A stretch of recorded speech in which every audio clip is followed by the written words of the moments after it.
तर आज बऱ्याच दिवसांनी मी एक्झॉस्ट फॅन क्लीन करायचा ठरवला आणि क्लीन केला देखील.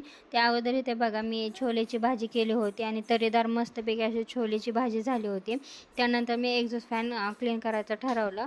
तर इथे बघा इतका खराब आणि चिकट झाला होता. बरेच दिवस झालं याचा मुहूर्त लागत नव्हता. सो आज लागला तर मी करायला घेतलं. तर मी क्लीन करताना नेहमी बेकिंग सोडा, बेकिंग पावडर आणि 2 चमचे व्हिनेगर टाकून हे मिक्स करून एका खाली बॉटलमध्ये टाकून घेते स्प्रेच्या.